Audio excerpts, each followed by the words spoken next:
coastline is breathtaking. And it's astonishing scenery like this that creates a yearning to live in a fabulous home by the sea. There's a magnetic attraction that seems to draw us to the ocean, and once under its spell, it's almost impossible to resist. Last summer I had a unique opportunity to explore some of Britain's best seaside homes. But that journey was just a drop in the ocean when it comes to the awe-inspiring locations and amazing coastal properties that we have on these islands.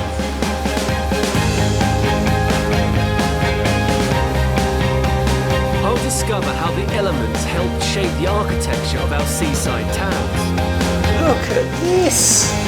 I'll design my own fantasy coastal houses. I think it's pretty bonkers, but then so's that thing. Look at it.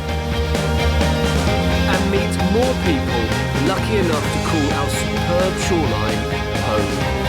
Here we are, the wilds of rural Scotland.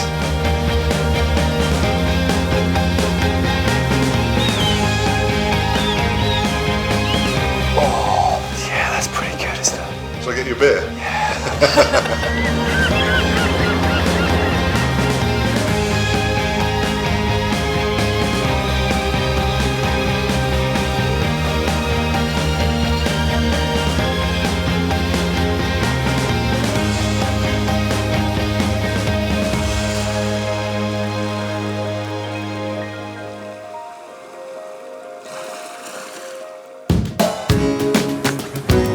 This week I'm heading to the south of England to explore the stunning coastline along one of the country's busiest waterways, the Solent.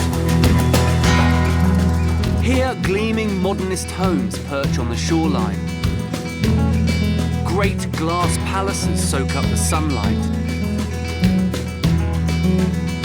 And the apparently mundane springs unexpected surprises. That's fantastic. That's brilliant.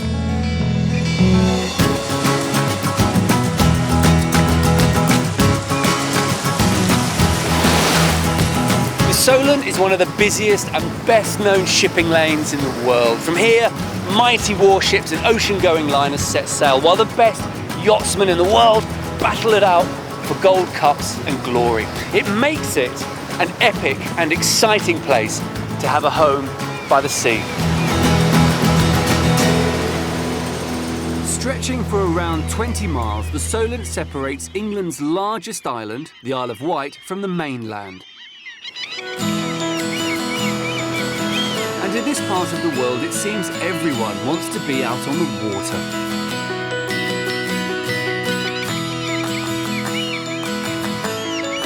This is Cowes Harbour on the Isle of Wight. There has been yachting and sailing here since Tudor times. And as you can see, as a sport, it's kind of caught on. I'm entering the harbour on the Way Beyond, a 47-foot ocean-going sailing yacht, but her mast is just one more in a veritable forest of them. Cowes lives and breathes sailing, and each year yachtsmen and women descend on this harbour from all around the globe. They come to the world's largest annual sailing regatta, Cowes Week, when 1,000 yachts do battle on the waters of the Solent.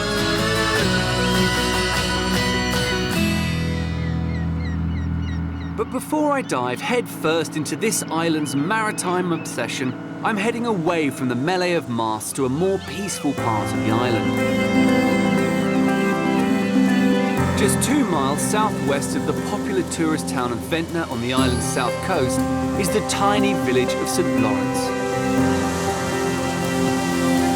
This is a spectacular shoreline of dramatic cliffs and shimmering seas.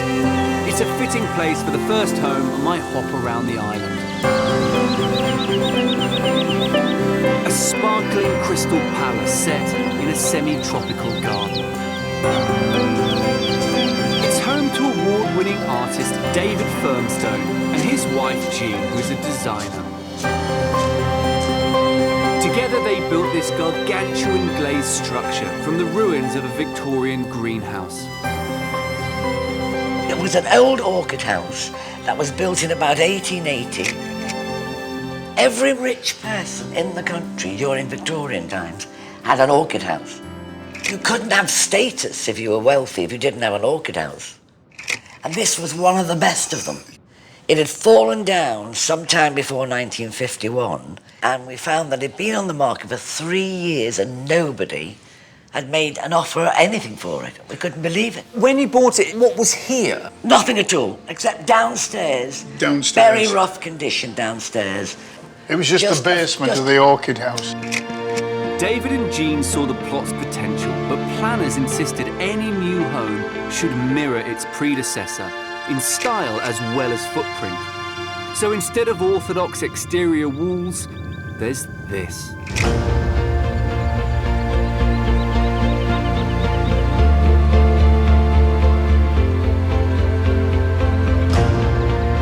Made up of 50 self-cleaning glass panels, it's a magnificent echo of its Victorian predecessor.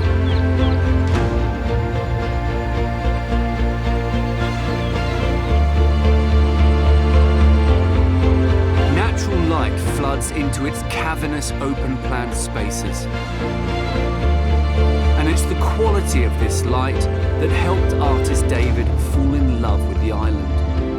I'm interested in that because people always say some areas have more interesting light than others. And what is it about the light here specifically? Well, it changes very quickly because it's an island and the tide and the wind and the atmosphere moves, and so the quality of light changes.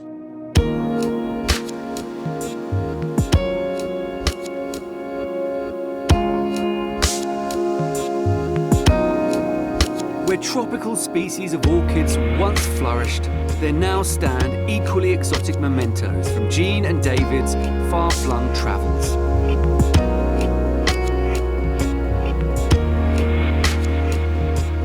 It's a very eclectic feel to this house. From these very strange maquettes. No grave figures from Sumatra. Grave figures. They put them on the grave to frighten anybody taking the body away. Well, they're going to frighten me in a minute. I mean, Well, they frighten they're everybody. As a recent winner of the Turner Watercolour Prize, David's one of Britain's most sought-after artists. And Orchid House is the perfect space to showcase his talents.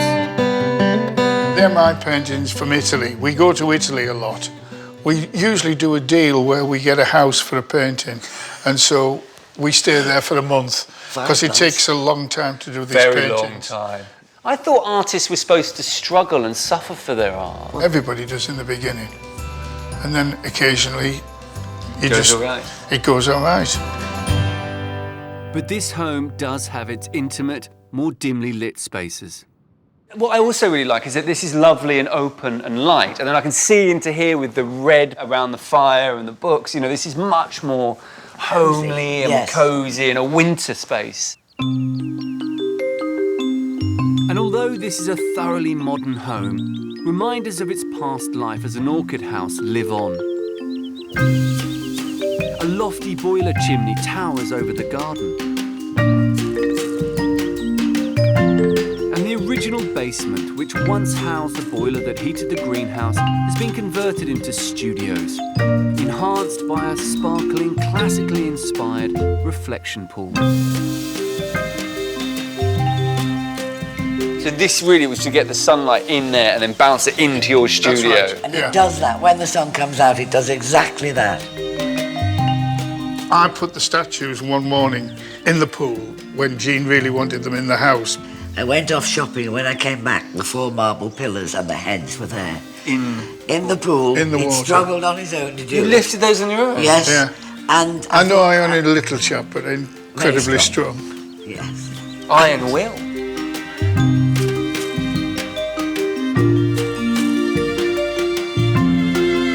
It was one of the biggest orchid houses in the south of England. Yes. And now it's a house? And now it's a house. Just And a house? studio. A studio. And a gallery. And a gallery. Oh, yeah, yeah. Can we go and look from the bridge? The bridge, a 10-foot span of steel and glass, leads you out into another world. Verdant landscape gardens which link up with the coastal path. The garden's dominated by 168 palm trees, imported from Italy to ward off December blues. I don't like winter gardens when they're all dead and brown and horrible, which is why I want a palm garden, because it looks exactly the same in the winter as it does in the summer. It's a very nice spot. Special, isn't it? Yeah, it is a very nice spot. On the next leg of my journey, I'm back in Cowes, aboard a property that feels all at sea. I'm right in thinking that this whole room is sort of pitching to the right, isn't it? But that's a lot of lean.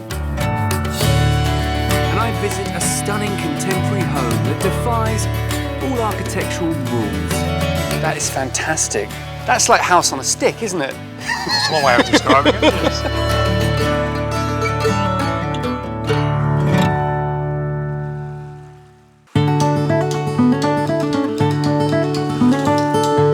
I'm on Britain's south coast, exploring the shoreline of the Solent, which divides the mainland and the Isle of Wight. From the Needles in the west to the historic naval town of Portsmouth in the east. This is a stretch of coast that boasts extraordinary natural beauty and an obsession with all things nautical.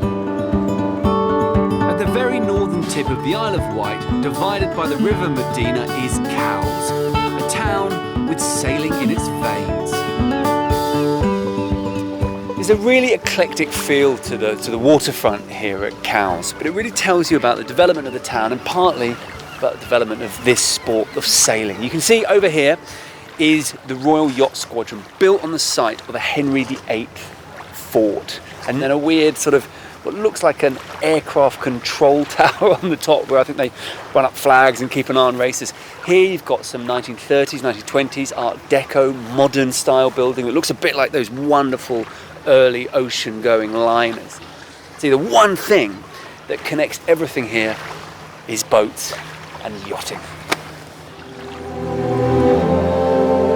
And the next home I'm visiting is possibly the most recognisable on this packed waterfront. This vision in pink is known as the Commodore's house. It's one of the most striking buildings that you see when you arrive into Cowes by boat. And such dignitaries as Napoleon III and the Duke of Edinburgh have been entertained here. And today, it's my turn. This striking stuccoed Georgian property was once home to boat builder Arthur Fox, a man who was as eccentric as his name. He dubbed it the Commodore's house for no other reason than to make it sound important. The ground floor still feels like the boat building workshop it once was, and it's where I'm starting my tour with the current owners, John and Jane Terry. They're the perfect custodians of this piece of nautical history. Sailboats all my life, and you obviously get attracted to a place like this because it's the centre of world yachting, really, Cowes. You couldn't get a better place for sailing than here, could you? It's amazing, isn't it? Mm. Do you sail? Yes, I'm the crew. Are you? Do you get yes. shouted at? Oh yes, all the time. Yeah. And divorced lots of times. Yeah, that's my experience of sailing. There's a lot of shouting. Yeah, French. Yeah. Yes, we made a rule. Whatever's said on a boat never goes on shore. Okay. So whatever's said on a boat stops there. This home's position close to the water may be enviable, but there's been a downside to building so close to the shore. Well, in the old days, they used to move with the tide. But right, wait, whoa. Houses don't float. So how was it moving with the tide? The ground's not very secure. It was falling into the sea. The whole place was, yes, going. I mean, disappearing. Just sort of slumping Yeah. down. It was seriously bad. Yeah.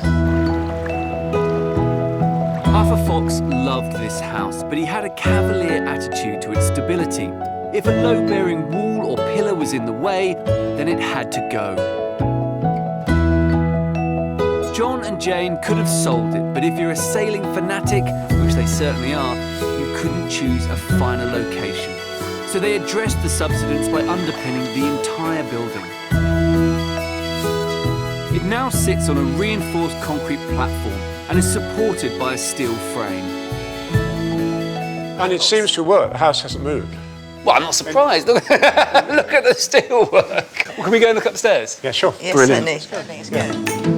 The whole building is full of quirky touches. It's got a lift. Yes. Very nice, isn't It's it? helpful when you get old, and also for going up, taking food up to the top floor. As you rise up through the floors, the home's eccentricity hits you in waves, and you realise it feels less like a house and more like a ship. A place where landlubbers need to find their sea legs. Now, I'm right in thinking that this whole room is sort of pitching to the right, isn't it? That's a lot of lean, isn't it? I mean, you can really feel it. It's actually mildly sort of unsettling. I almost feel like I'm on a boat. I might start, ooh. But it's part of the character. And then there's the dining room table, which has to be chopped up, because otherwise, if it's level on the ground, your glass slides across the table onto your... So that table's level. The table's level, yeah. To stop the wine glass disappearing across. They asked when they were doing all this restoration work, they said, does Mr. Terry want it pushed up that level? And I said, no, it's like... He would have just jacked the whole thing up. Yeah. Yeah.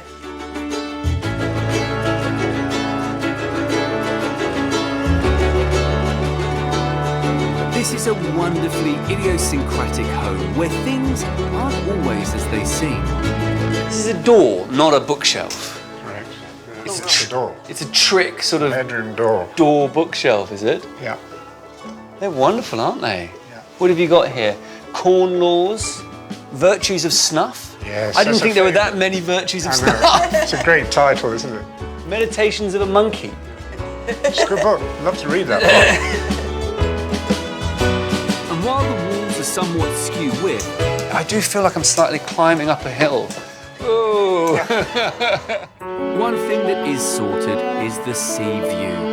Just about every window offers up a pearl, with the very best saved for the top of the shop. What an incredible view. A terraced lookout straight off the deck of a square rigger ship.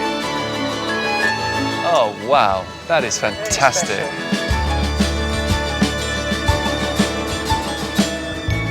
It's got one of the best views in the town. And the thing is that there's always something going on here.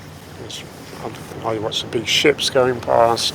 Well, I think it's marvellous. It's a really special house, and this is such a treat up here. I just had no idea this was up here. It must be the kind of best kept secret in Cowes. It seems right that a home as nautically themed as the Commodore's house sits at the heart of this yachting-obsessed community. But there's more than one way to splice a main brace. And the next seafront home on my journey is about as distant from traditional Georgian architecture as it's possible to get. A mile to the west of the bustling marina at Cowes is the small coastal village of Gurnard. It's where professional sailmaker, yachting fanatic, and exiled New Zealander John Welch has built something truly astonishing. We're starting on what seems like a quiet suburban street. But head down a narrow pathway, and hidden away amongst the exotic Tasmanian tree ferns and New Zealand grass is something rather wonderful, a gleaming vision in black.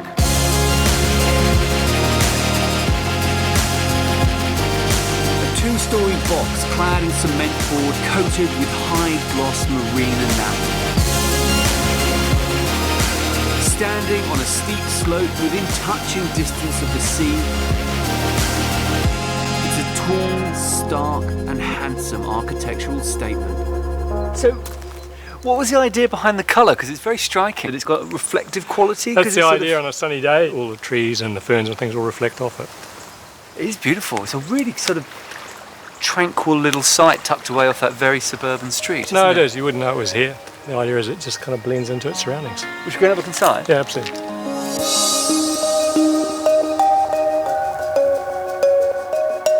Climb the corkscrew stair and you enter into a quintessentially contemporary, open-planned living area.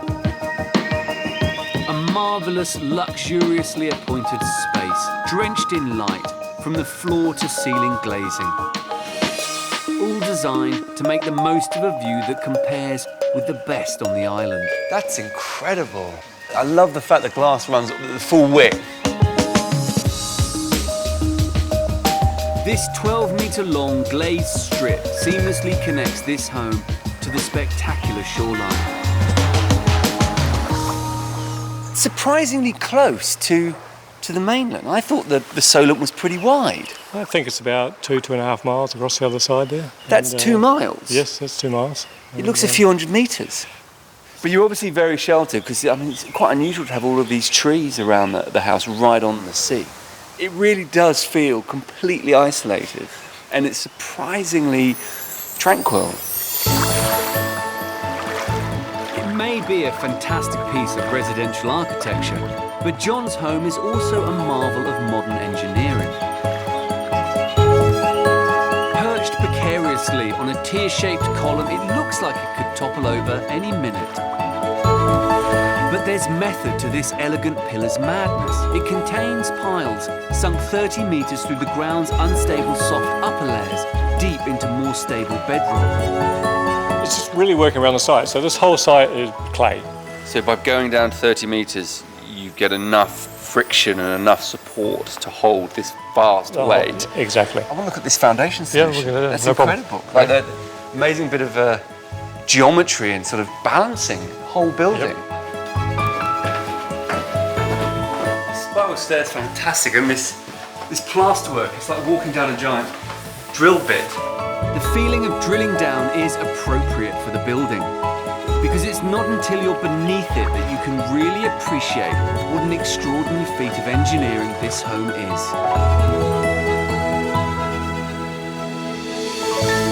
That is fantastic. That's like house on a stick, isn't it? That's one way of describing it, yes. And this is all because we're on this weird little pocket of clay. It's quite sort of James Bond and quite sort of oil riggy and, you know, it's really proper engineering. No, it is proper engineering. And as I said, it was a high-risk site, but Yeah. in the end, we've You took a benefited risk. from the risk, you know. That's what you get when you hire a good architect, I think. Yes. But I would say that. John had to ensure the house had the smallest possible physical footprint on the soft clay ground. The ingenious solution has created a home that looks like it's floating in the trees. He's built what some would regard as the unbuildable right on the shore.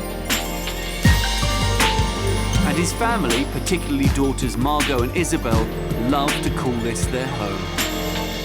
I personally think that the windy, rainy, stormy days are my favourite because obviously big windows upstairs, sort of like a show of Nature. yeah, wrapped up warm. I think that's lovely, isn't it? When you stay in a tin roof house Yeah. or big windows and the rain's Yeah. banging on the windows and you're in your duvet. It's like, Yeah. this is so cosy. This is brilliant. Well, I think it's wonderful. I think it's genius. You're very lucky. It's a lovely house. Lovely house.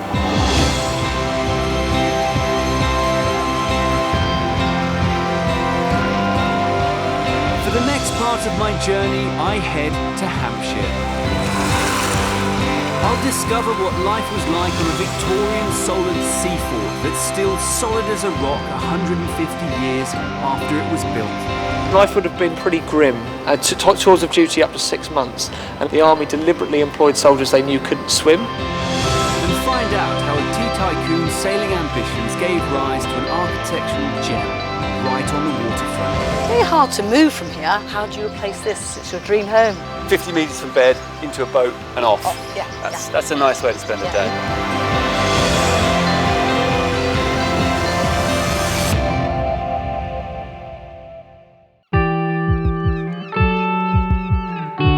I'm on England's south coast to discover fantastic properties on one of Britain's busiest shipping channels, the Solent. On the Isle of Wight, I've been entranced by some black magic and left a little queasy thanks to a quirky seafront home. Now I'm on the mainland, and and my next port of call is in Hampshire. Just 6 miles from the centre of Southampton is the tiny village of Hamble-le-Rice. When it comes to homes in this area, regal red brick is king. And Hampshire bricks are so distinctive and elegant, they were used to build the Royal Albert Hall. But Hamble has a secret. Down by its marina is a community where red brick gives way to something starkly different. It was built by Sir Thomas Lipton, who made 5 attempts to win the America's Cup, and this was all built to house the crew of one of those attempts. He never won the Cup, but he did create a bit of architectural history. These fascinating houses date from the 1930s, and their clean white lines were inspired by the German Bauhaus movement. I'm here to visit Marina Lodge, a home that's had a modern makeover that stays true to its modernist roots. Sailing enthusiast Helen Mosley is its owner. And what condition was it in when you originally bought it? Nothing had been done for 20 years, and certainly nothing been cleaned probably for 30. So it needed a complete refurbishment? Yes, yeah. Helen and her partner Deborah have done more than simply return tea magnate Lipton's modern masterpiece to its former glory. They've created a luxury blend from top quality ingredients. The French windows that were such a feature of the original house have been enlarged. Decking in a sumptuous shade of grey links the house with the restored garden. And the demolished roof turrets have been returned to their rightful place. It makes for a potent brew that's more Earl Grey than builders. So you put back the turrets and opened out the windows to get kind of much bigger sliding doors. More sociable, flowing area. The house's elegant but relaxed exterior marries with its maritime heritage, and the sense of space and flow continues inside. But here Helen strayed a long way from Marina Lodge's 1930s origins. She's made it bright and glossy with a cool modern vibe. So on the interior, what changes did you make? The immediate one was just the flow as you come in. That's the view. So as you come in, you want the element of surprise. So you've opened this wall right up. Right up. Just about open plan, about sort of free-flowing space. Yeah. Is it a house that's good for socialising? 110%. 110%? Yeah. Yep. That's So you the had whole lots of process. parties? Yeah. It's, you know, we all, days can be long, work hard, so you need the social element. An open plan arrangement like this risks being impersonal and sterile. But Helen's avoided that trap with a string of quirky but sophisticated design touches, including a nautical-style porthole window with an extra dimension. It's designed for a derriere. So this was part of your original design brief? Yep. That you wanted. And what did you say to them? How did you get this? Oh, this lovely window. Very simply, it had to fit the bottom in. So did that dictate the diameter of the circle? Yes. It's really comfortable, isn't it? I could just imagine sort of sitting here and having a snooze. I might just have a snooze. If it's more than just a nap you're after, there are 3 bedrooms, pared down from the 5 the house used to have, each with its own expansive ensuite. But the jewel in this house is its crown. What used to be a semi-derelict bare space has been transformed into a remarkable roof terrace that brings a touch of Californian chic to sleepy Hampshire.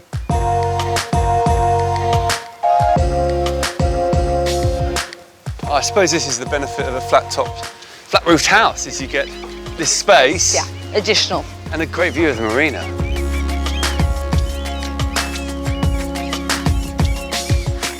This is a great space up here, isn't it? With that, yes. It's nice, just that little elevation. You start to actually see the beautiful houses on the other side. And just also what you're getting is all the things going on in Marina. But the focus still, again, just like when you come in downstairs, it's all about out there.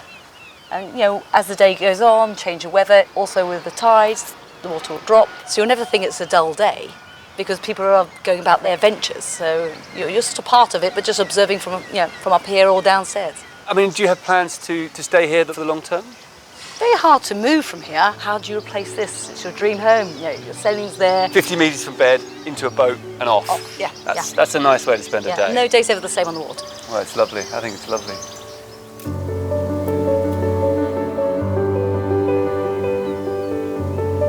Marina Lodge is a marvellous example of a sympathetic modernisation of a design classic.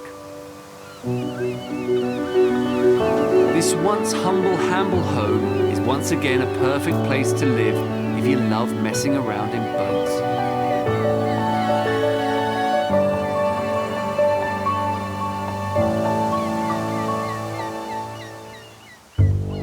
If you fancy anchoring yourself permanently on the sailing-obsessed Solent, then there's a range of residences on the market. This baby blue 3-bedroom property in Lymington is ideal for the boating enthusiast.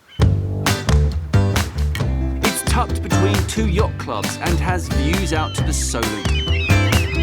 But at £925,000, marina life comes at a price. For something a little grander, this 4-bedroom Grade 2 listed Georgian property in Milford-on-Sea is just 400 metres from the water's edge. Its elevated position gives it views out across the Solent to the Isle of Wight, also for a suitably lofty £925,000.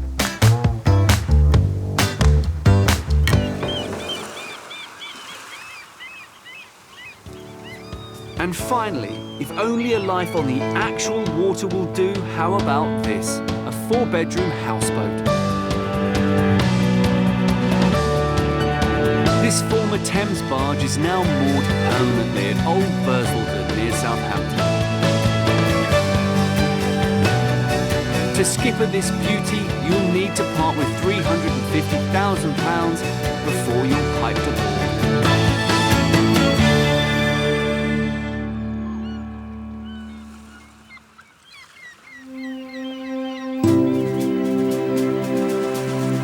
Today the Solent is awash with pleasure craft and cruise ships. But for centuries, Portsmouth has been at the heart of Britain's seafaring empire.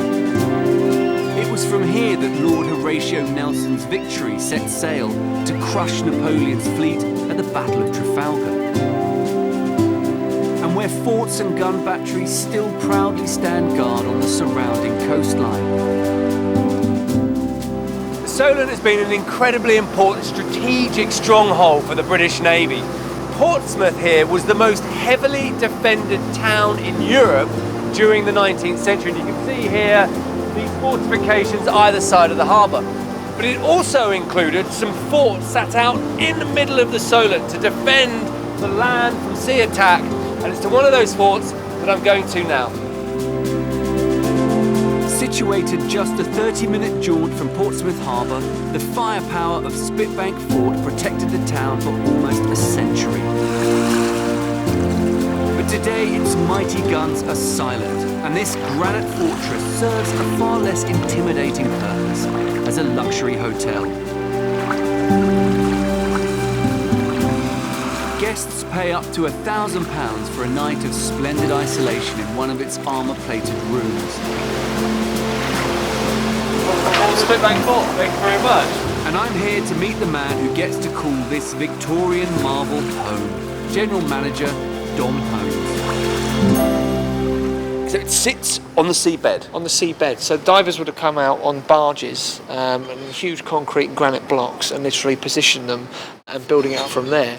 So they dug down into Spitbank? Yeah. And then formed this granite sort of shell, and then all the internals are brick? Yeah, absolutely. So built up the concrete brace and then built it up from there. It took 11 years to build the fort. By the time it was completed in 1878, the threat from the continent had faded. So Spitbank's guns never fired in anger. But that didn't stop 200 soldiers being based here at any one time. just in case. Life would have been pretty grim. Tours of duty up to 6 months, and the army deliberately employed soldiers they knew couldn't swim, because even though it's a good mile to the mainland, I think they just wanted to double check. 6 months, 200 people. The fort has a claustrophobic labyrinth of tunnels. Fairly original. They're functional, but still elegant. And I'm loving all the kind of the curves and the vaulting. Must have been very difficult to make. Incredible. Very complicated. Probably why it took 11 years. And where once stood gigantic guns pointing out towards France, there are now luxury hotel furnishings for pampered guests. It looks like the quality of the accommodation has gone up somewhat from 200 squaddies in a hammock. Yeah, I do believe so. Yeah, there's still hammock hooks around, but we don't offer that as part of the package anymore. No more hammocks.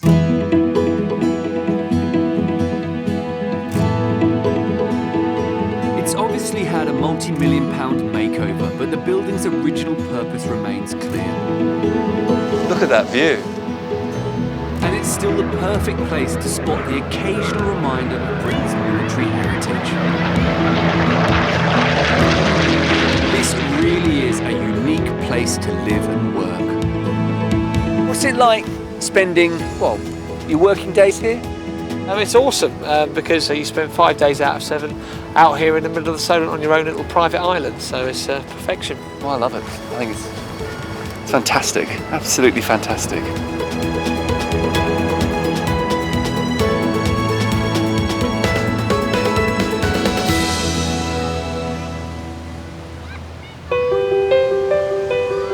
The sights and sounds of the Solent are endlessly changing, and it's a joy to be at the very heart of Britain's seafaring obsession.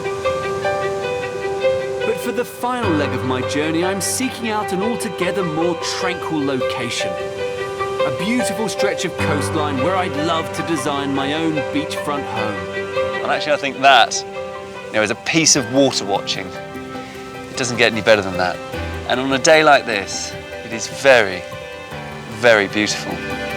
Before I discover a seafront hideaway with an unexpected surprise in store. She told me on the Monday, we managed to convince the bank on the Wednesday, sealed bids on the Thursday, and on the Friday we got it.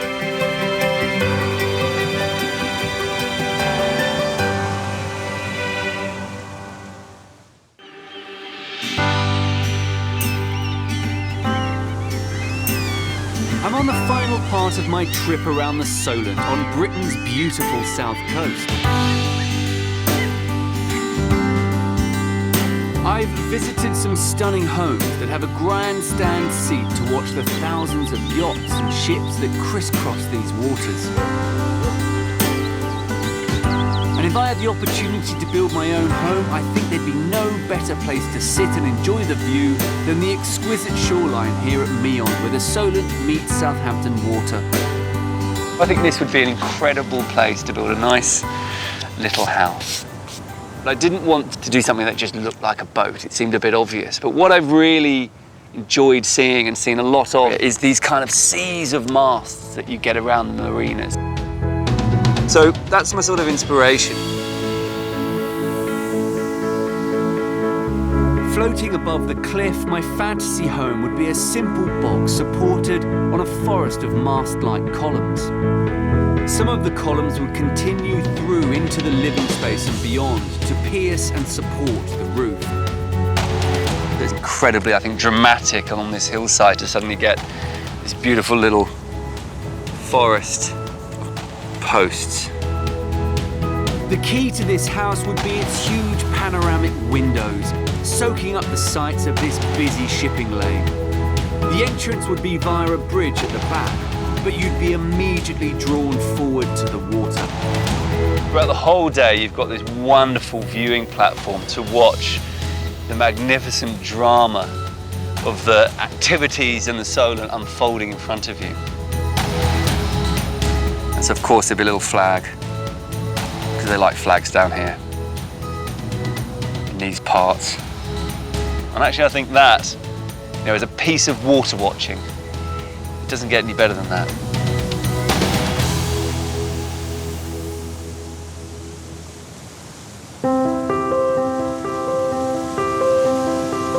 My fantasy home on the shore could be the perfect holiday getaway. But for the final stop on my journey around this gorgeous coastline, I'm visiting a property where a dream has very much become a reality.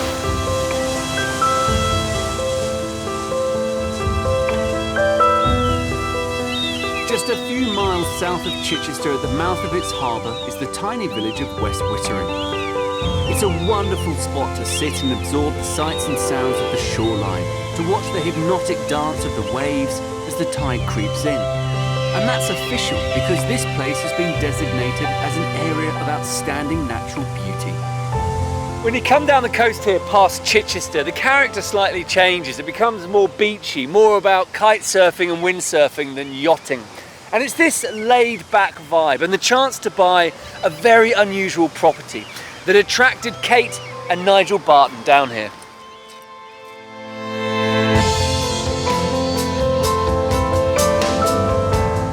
Perched on the beachfront in this glorious location is a house called the Dodo, a surprising name for an apparently conventional home. When Kate stumbled upon it, she knew she'd discovered the holiday hideaway she'd been searching for, a place where all the family could enjoy their own version of coastal living. I didn't know she was looking for somewhere. He didn't know I was looking.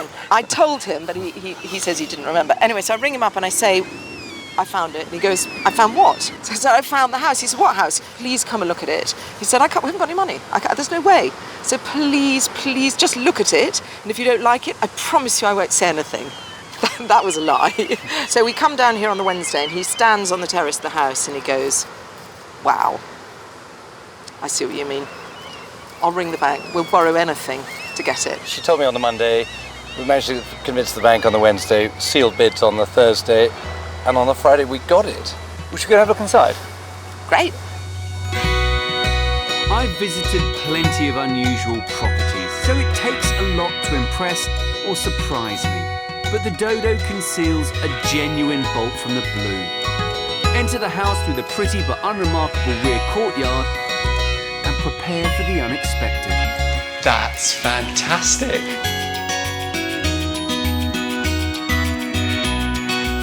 They're railway carriages. Yep. In the house. Yep. I've been to them before where you sort of see them partly from the outside, but these are completely hidden. And that's brilliant. Look, with the door handles. Yeah. And the leather straps. Yeah, still the leather And straps the leather on them. straps to lift them. That is amazing. It's brilliant. You know what I love as well is that it kind of creates this, it almost feels like a semi-outdoor space because you've got doors and the outside of carriages. It's a very interesting feel to it. Little bedrooms.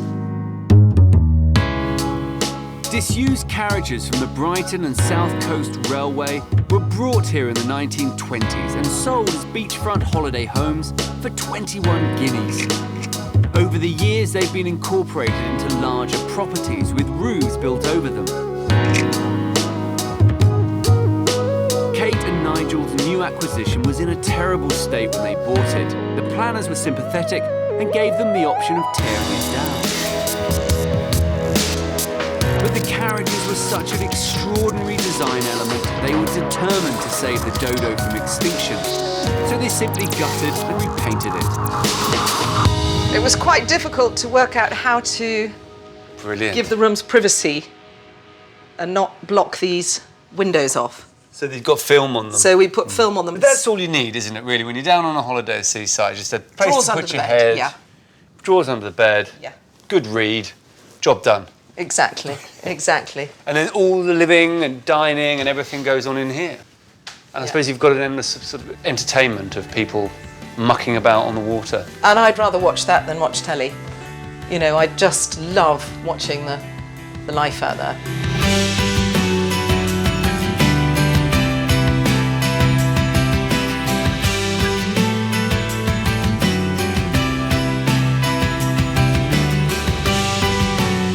The Dodo's everything Kate dreamt of finding.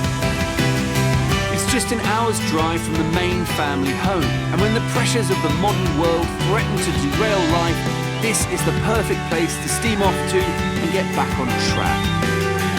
Even on a chilly summer's evening. And that's why the Bartons are spending the whole of the next month here. I tell you what I love about it, it's one of the most sort of surprising buildings I've been in for a long time. You know, you drive along the road or you come along the beach, you just don't expect to find what you find when you go inside. Oh, that's what we loved about it. And actually, when people come, they, even if they know there's going to be a railway carriage in there, they still can't quite work it out. The only disappointing one is for the people who commute every day and they say, oh, no. I live in a railway carriage anyway. I don't want to sleep in one. Get me out of here! Yeah, that's true. The Dodo sums up everything I love about a home by the sea. You don't need luxury or opulence.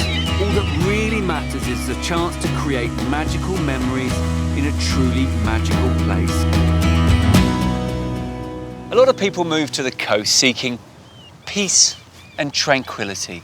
But the Solent is not about that. This place is buzzing. There's major cities and towns. There's the Isle of Wight. There's container ships and warships and sailing boats. It is all going on. And as a result of that energy, there's lots of different architecture, lots of different houses, lots of different lifestyles. But the one thing that seems to unite them all is a love of the sea. Not just looking at it, but getting out on it and in it. And that energy and dynamism makes this a unique part of the United Kingdom. Next time I'm in Northern Ireland, where monumental cliffs give way to heavenly retreats, bold new homes burst out of the woods, and designs of distinction bring out the best in the beach. This has got to be one of the most perfect places to build a house because you can see the surf break from bed. It doesn't get better than that.